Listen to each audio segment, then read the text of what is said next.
نحمده ونصلي ونسلم على سيدنا ومولانا محمد رسوله النبي الأمين المكين الحنين الكريم الرؤوف الرحيم. أما بعد، فأعوذ بالله من الشيطان الرجيم. بسم الله الرحمن الرحيم. إن الله وملائكته يصلون على النبي يا أيها الذين آمنوا صلوا عليه وسلموا تسليما. صدق اللہ مولانا العظیم. اب سب احباب آقا علیہ الصلوۃ والسلام کی بارگاہ میں ہدیہ درود و سلام پیش کریں. اللہم صلی علی سیدنا و مولانا محمد وعلی آلہ وصحبہ وبارک وسلم. قاضی ایاز رحمۃ اللہ علیہ صاحب الشفا، انہوں نے اس آیہ کریمہ کی تفسیر میں کہ اللہ تعالیٰ اور اس کے تمام فرشتے نبی اکرم صلی اللہ علیہ وآلہ وسلم پر درود بھیجتے ہیں. یصلون علی النبی، اور اس کے بعد حکم کہ اے ایمان والو، تم بھی حضور علیہ الصلوۃ والسلام پر درود بھیجو، درود پڑھو، اور آپ پر کمال ادب کے ساتھ کثرت سے سلام پڑھا کرو. اس آیت کریمہ میں قاضی ایاز رحمۃ اللہ علیہ بیان کرتے ہیں کہ یہ آیت بطور خاص حضور نبی اکرم صلی اللہ علیہ وآلہ وسلم کی عظمت اور آپ کی شان مبارک اور آپ کا علو مرتبت، آپ کے عظیم اور بلند مرتبے کے اظہار کے لیے اللہ پاک نے یہ آیت نازل کی. اور ایک بات جو بڑی اہم ہے وہ یہ کہ اس میں اللہ تبارک و تعالیٰ نے پہلے خبر دی ہے اور بعد میں حکم فرمایا ہے. پہلے ایک خبر دی ہے، ان اللہ وملائکتہ یصلون علی النبی. یہ خبر ہے، ہمیں خبر دی ہے کہ بے شک اللہ تعالیٰ اور اس کے تمام فرشتے نبی اکرم صلی اللہ علیہ وآلہ وسلم پر ہمیشہ درود بھیجتے رہتے ہیں. تو اللہ تعالیٰ نے ہمیں یہ خبر دی ہے، اطلاع دی ہے. درود تو وہ بھیجتا ہی رہتا ہے، اور ملائکہ بھی آقا علیہ السلام پر درود پڑھتے رہتے ہیں. مگر اس آیت کے ذریعے اللہ تعالیٰ نے ہمیں آگاہ فرمایا، اطلاع دی، اور آگاہ فرما کر اطلاع دے کر اپنا عمل اور ملائکہ کا عمل بیان کرنے کے بعد اب امر فرمایا، ہمیں حکم دیا ہے کہ ایمان والو، تم بھی حضور علیہ الصلوۃ والسلام پر درود پڑھا کرو اور کثرت کے ساتھ اور کمال ادب کے ساتھ سلام عرض کیا کرو.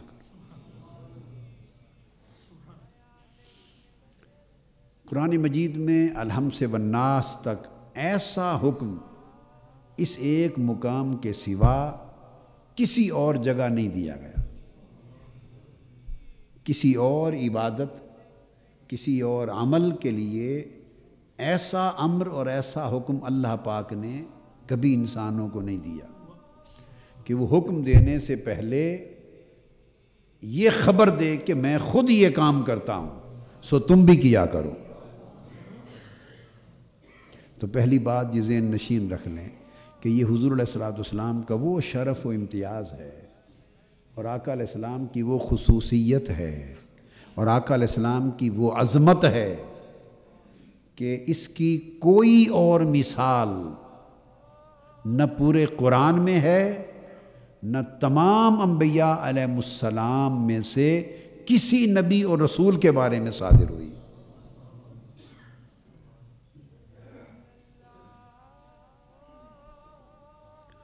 اور خاص بات، اللہ تبارک و تعالیٰ نے جب سلسلہ نبوت شروع کیا،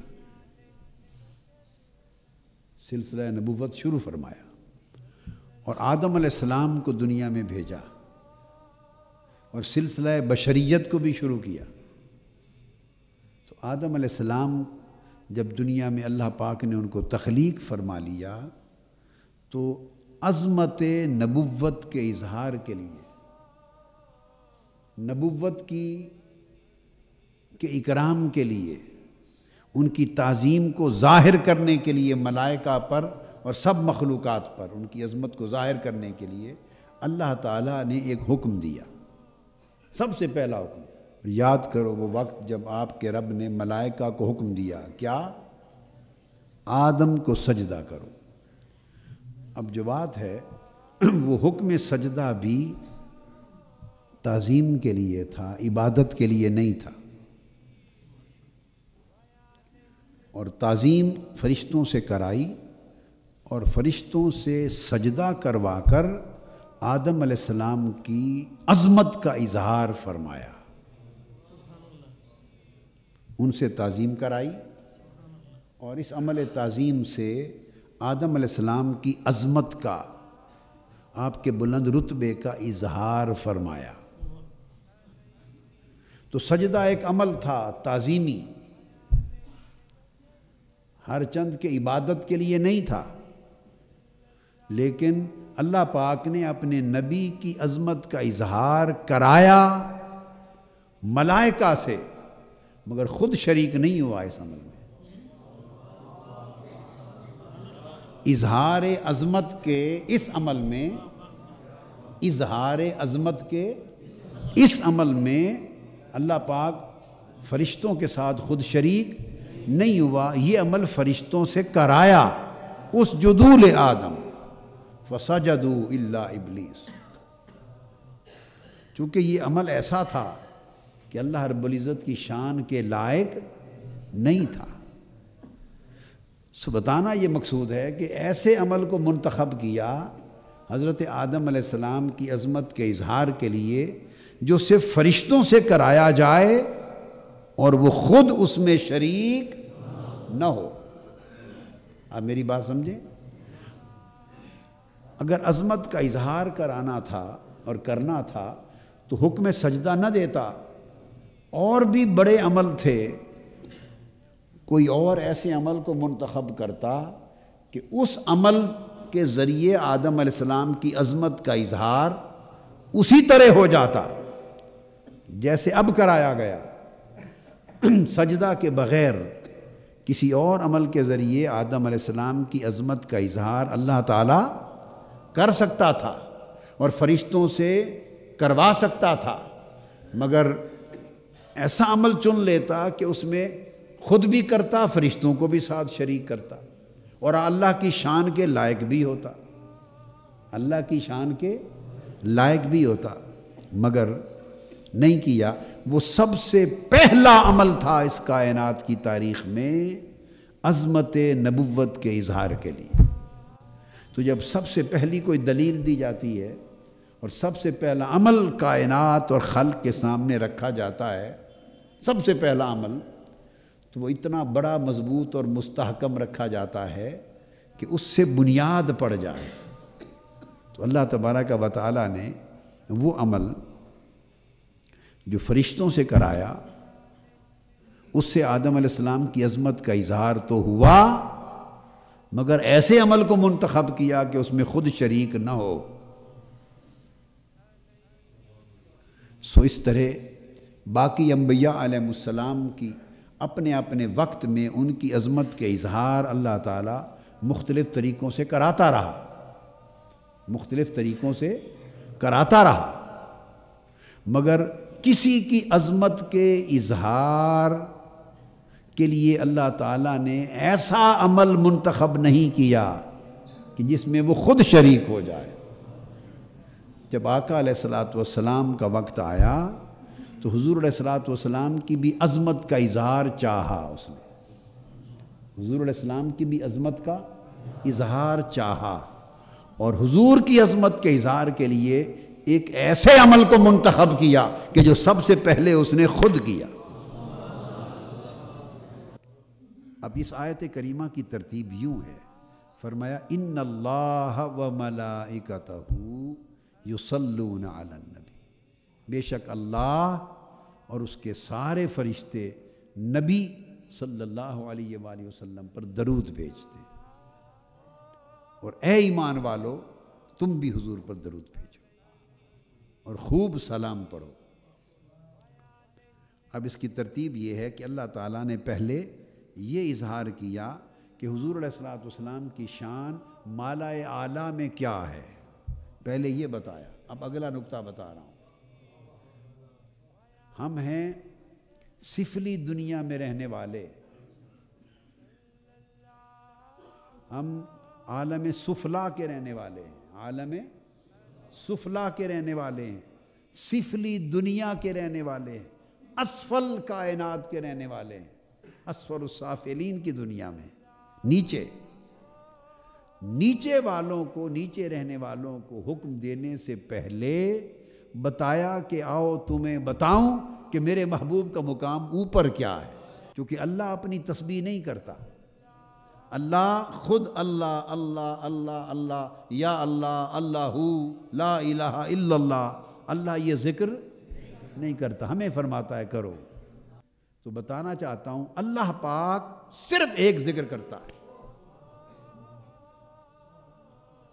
اللہ تعالیٰ صرف ایک ذکر کرتا ہے، اور اس بات کو دو جگہ قرآن مجید میں اللہ پاک نے صراحتاً بیان کیا ہے، تصریحاً بیان کیا ہے، چھپا کے نہیں رکھا۔ ایسا خیال کسی کو نہ آئے کہ باری تعالیٰ ہمیں تو ذکر بتائے ہیں تو کیا ذکر کرتا ہے، کو اپنا ذکر بھی بتا، کو اپنے ذکر کا بھی حال سنا، تیرا ذکر کیا ہے، تیرا ورد وظیفہ کیا ہے، ہمیں تو ورد وظیفے دیے ہیں، کوئی ورد وظیفہ تیرا بھی ہوگا جو تو کرتا ہے وہ بھی بتا۔ اس نے چھپایا نہیں ہے، اس نے کہا بتا دیتا ہوں دو جگہوں پر۔ ایک جگہ پہ فرمایا لو سن لو میرا ذکر کیا ہے، وَرَفَعْنَا لَكَ ذِكْرَكَ، ذکرک، محبوب تمہارا ذکر جو کرنا ہے اور تمہارے ذکر کو اونچا کرنا، تمہاری حمد کرنا، تمہاری ثنا کرنا، تمہاری تعریف کرنا، تمہارے گن گانا، تمہارے گن گانا، تمہاری عظمتوں کے چرچے کرنا، تمہاری شان کو بیان کرتے رہنا، تمہاری حمد و ثنا کرتے رہنا، محبوب آپ کے ذکر کو بلند کرتے رہنا، یہ میرا ذکر ہے، یہ میرا ذکر ہے۔ اب وَرَفَعْنَا لَكَ ذِكْرَكَ، اس کا یہ مفہوم کہ یہ میرا ذکر ہے، اس کے اندر اگر ڈوب جائیں تو ایسے لگتا ہے کہ یہ مصرع اللہ کے ذکر پر صادر آتا ہے کہ محمد محمد کریں دے گزر گئی۔ اگلا مصرع اگر نہ پڑھیں، صرف پہلے مصرے تک رہیں تو لگتا ہے یہ ذکر الہی کی بات ہے، اللہ کے ذکر کی، محمد محمد کریں دے گزر گئی۔ وَرَفَعْنَا لَكَ ذِكْرَكَ، محبوب ہم نے آپ کا ذکر آپ کی خاطر بلند کر دیا۔ تو اللہ تعالیٰ ہر لمحہ ہر لحظہ حضور کا ذکر بلند کرتا رہتا ہے، یہ ہے ذکر خدا۔ اور دوسرا مقام فرمایا ان اللہ وملائکتہ یصلون علی النبی، کہ اللہ اور اس کے فرشتے حضور پر درود پڑھتے رہتے ہیں۔ اب لفظ تو آ گیا نا یصلون، حضور پر صلاۃ پڑھتے ہیں۔ اب صلاۃ ہے کیا؟ اس کے بہت سے معنی ہیں، اس کے بہت سے معنی ہیں۔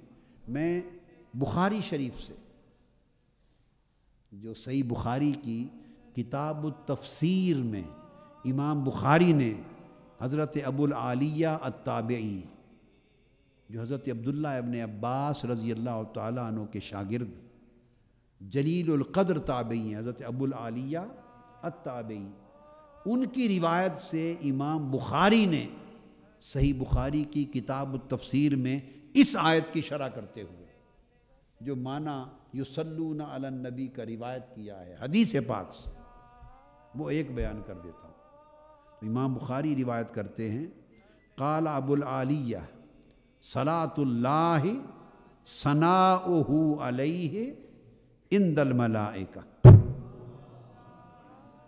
معنی بیان کر دیا، اور یہ امام بخاری نے روایت کیا حضرت ابو العالیہ تابعی سے، اور معنی بیان کر کے گویا اپنا عقیدہ بتا دیا کہ صلاۃ کا معنی عند امام البخاری کیا ہے۔ فرماتے ہیں کہ اللہ کا حضور کی صلاۃ پڑھنا، درود پڑھنا، اس کا معنی یہ ہے کہ وہ سارے ملائکہ کو اکٹھا کر لیتا ہے۔ اندیت عند الملائکہ، ملائکہ کے سامنے، ملائکہ کے ہجوم میں، اجتماع میں، جیسے یہ ہمارا اجتماع ہے نا، تو اللہ تعالیٰ بھی ایک اجتماع کرتا ہے،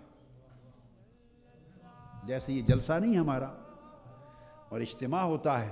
تو امام بخاری فرماتے ہیں حضرت ابو العالیہ التابعی کی روایت سے کہ اللہ تعالیٰ کا حضور علیہ السلام پر درود پڑھنا، اس کا معنی ہے ثناؤہ علیہ عند الملائکہ، کہ اللہ تعالیٰ ملائکہ کا اجتماع منعقد کرتا ہے، اور ملائکہ سامعین ہوتے ہیں اور خود خطاب فرماتا ہے۔ کیا؟ ملائکہ حاضرین اور معزز حاضرین ہوتے ہیں۔ ملائکہ کیا ہوتے ہیں؟ معزز حاضرین، معزز سامعین۔ ملائکہ وہ حاضر ہوتے ہیں خطاب سننے کے لیے، اور خطاب کون کرتا ہے؟ خطاب اللہ تعالی، خطاب اللہ کرتا ہے، اور خطاب کا موضوع کیا ہوتا ہے؟ حضور کی حمد و ثنا۔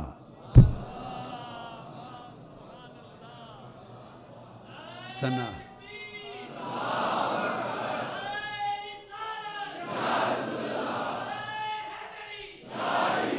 آقا علیہ السلام کی حمد و ثنا، حضور علیہ السلام کی تعریف، حضور کی شان بیان کرنا۔ اب حضور کی شان بیان کرتا ہے اپنی شان کے لائق، جیسی وہ بیان کر سکتا ہے۔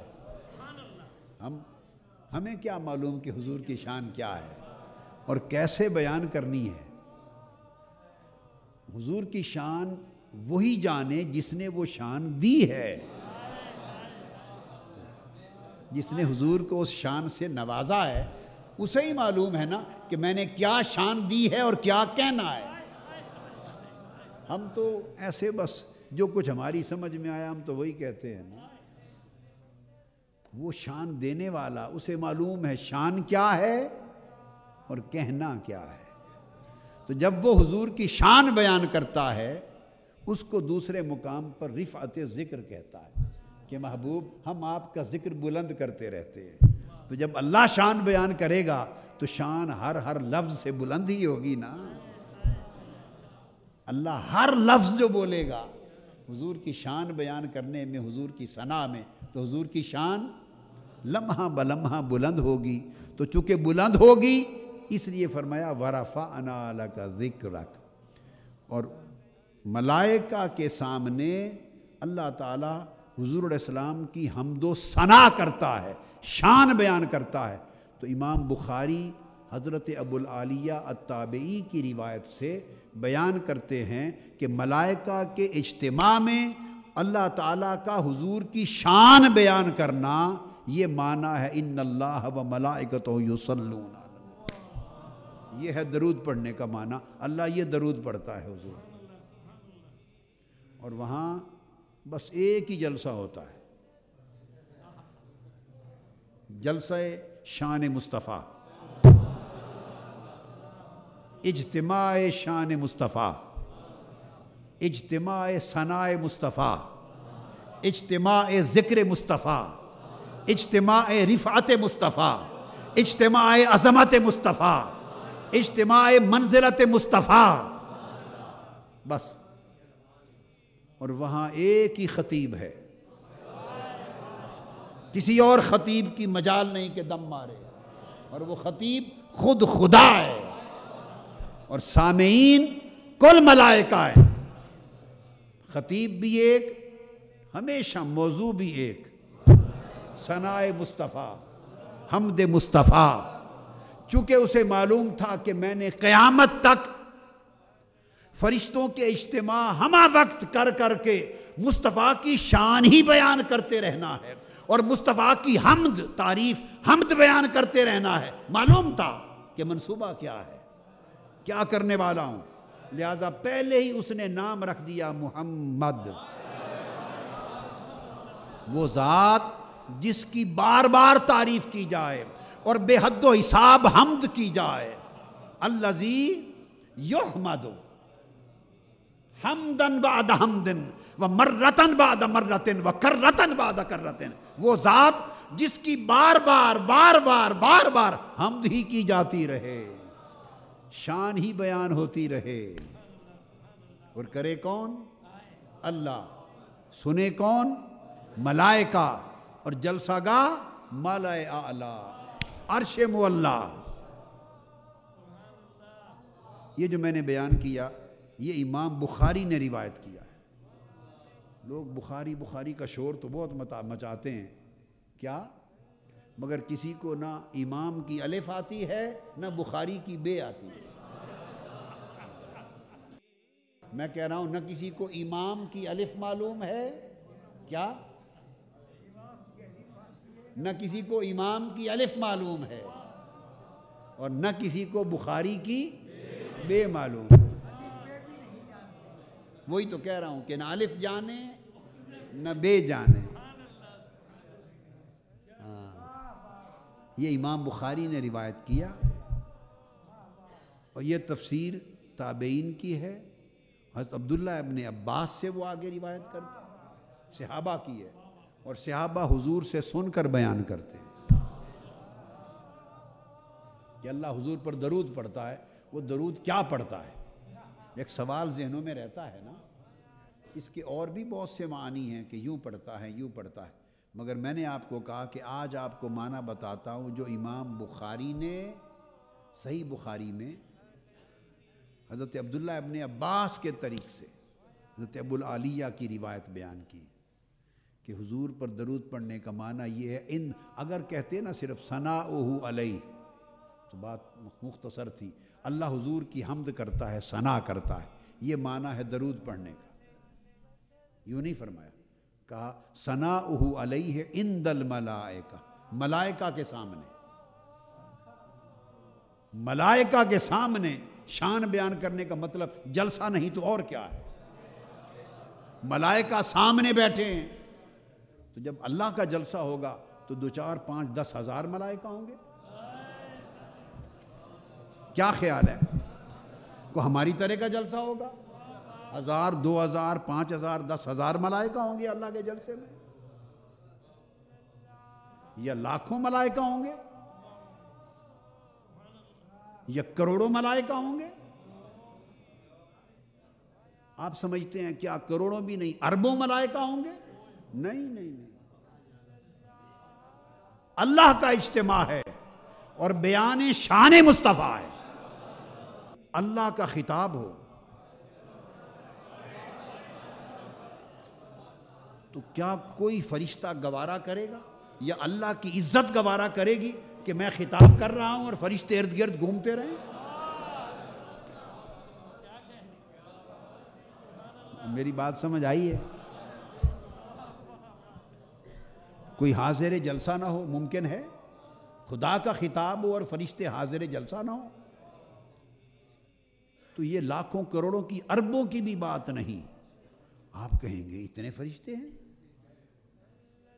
آپ سوچیں گے اتنے فرشتے ہیں، اتنا تو سنا ہی نہیں تھا کہ آپ نے کہہ دیا اربوں کی بھی بات نہیں۔ تو ہاں میں بتا دیتا ہوں، امام حاکم نے مستدرک میں حدیث روایت کی ہے، امام حاکم نے المستدرک میں حدیث روایت کی، حضرت عبداللہ بن عمرو رضی اللہ تعالیٰ عنہ راوی ہیں، انہوں نے روایت کیا کہ اللہ تعالیٰ نے جب مخلوق پیدا کی تو کل خلق عرش سے فرش تک اور سدرۃ المنتہا سے تحت الثری تک کل خلق جو مخلوق پیدا کی اس کے 10 حصے کیے. کیا 10 حصے کیے؟ کل خلق کے 10 حصے، اور 10 حصوں میں سے 9 حصے صرف فرشتے بنائے.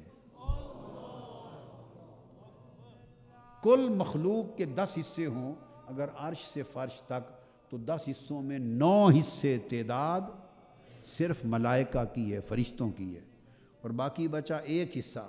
اس ایک حصے میں کل مخلوق ہے. اس میں انسان بھی ہیں، جنات بھی ہیں، چرند بھی ہیں، پرند بھی ہیں، نباتات بھی ہیں، جمادات بھی ہیں، حیوانات بھی ہیں. کل مخلوق باقی جتنی ہے جن و انس سمیت وہ سب ایک حصے کا آگے ٹکڑا ہے، جتنے جتنے اس میں سما جائیں. اور انسان تو اس ساری کائنات میں صرف زمین پر رہتا ہے، اور زمین اتنی بھی نہیں ہے ساری کائنات. یہ تو نظام شمسی کا ایک چھوٹا سا سیارہ ہے، زمین ایک سیارہ ہے، اور یہ کل نظام شمسی جیسے کروڑوں اربوں نظام اس کائنات میں ہے. تو اس لیے میں نے کہا کہ اربوں میں نہیں، کل آبادی انسانوں کی کل آبادی 7 ارب ہے. تو 7 ارب ہیں انسان، پھر جنات، پھر حیوان، پھر سمندر کی مچھلیاں اور دیگر مخلوقات دریاؤں کی، پھر جمادات، پھر نباتات، پھر پرندے، پھر چرند، پھر پرند، پھر حیوان، پھر بہائم، پھر کیڑے مکوڑے، پھر جنات، نباتات، پھر جمادات، الغرض ساری مخلوقات کو پھر گنتے چلے جائیں. یہ ساری مخلوق انسان سمیت مل کر ایک حصہ بنے گا، اور 9 حصے ملائکہ ہیں. تو میں نے صحیح کہا کہ نہیں؟ کہ کیا خیال ہے اربوں میں ہوں گے؟ وہاں تو کھرب ہا کی گنتی بھی پیچھے رہ جائے گی، کم ہے. لہٰذا اس کا عدد اور اس کا شمار ممکن نہیں. میں نے صرف ایک حدیث پاک کی روشنی سے آپ کو ایک نکتہ بتا دیا. اور ایک حدیث پاک ہے، اس حدیث میں آقا علیہ السلام نے فرمایا، سیدنا عثمان غنی رضی اللہ تعالیٰ عنہ نے پوچھا کہ یا رسول اللہ، ملائکہ جو انسانوں کے ساتھ موکل ہے، جو انسانوں کے ساتھ مقرر ہے، ان کی تعداد کیا ہوتی ہے؟ آقا نے فرمایا، ہر ایک انسان کے ساتھ 10 فرشتے صبح اور 10 فرشتے شام کو مقرر ہوتے ہیں. تو اب انسانوں اور فرشتوں کی تعداد کا اندازہ لگانا ہو تو 20 فرشتے تو آپ میں سے ہر ایک انسان کے ساتھ مقرر ہیں. تو تعداد ابھی 20 گنا تو یہی ہو گئی نا. تو 6 ارب انسان ہیں کل، یا 7 ارب، اس کو ضرب دے دیں 20 سے، ہر انسان کے ساتھ 20 ملائکہ مقرر ہیں. ان کی الگ الگ ڈیوٹیز ہیں، 10 صبح اور 10 شام. ڈیوٹیز الگ ہیں، یہ نہیں کہ خدمت پہ لگے ہوئے ہیں، سارے الگ الگ ڈیوٹیز ہیں. حساب و کتاب بھی لکھ رہے ہیں، اعمال بھی لکھ رہے ہیں، دیگر معاملات بھی ہیں. تو عرض کرنا مقصود یہ تھا کہ اتنی تعداد ہے ملائکہ کی. اب بات وہاں آ گئی کہ ملائکہ بے حد و حساب، خربوں سے بھی بڑھ کر. تو اللہ پاک اجلاس جلسہ منعقد کرتا ہے. ملائکہ عند الملائکہ، ملائکہ سامنے ہوتے ہیں، اللہ کے سامنے ہوتے ہیں، وہ خطیب ہوتا ہے. وَثَنَاؤُهُ عَلَيْهِ، اور اس اجتماع میں اپنے خطاب میں حضور کی حمد و ثنا کرتا ہے. اللہ تبارک و تعالیٰ اس درود پاک کے طفیل ہماری دنیا اور آخرت ساری زندگیاں بہتر فرما دے. وما علینا الا البلاغ. صلی اللہ علیہ وآلہ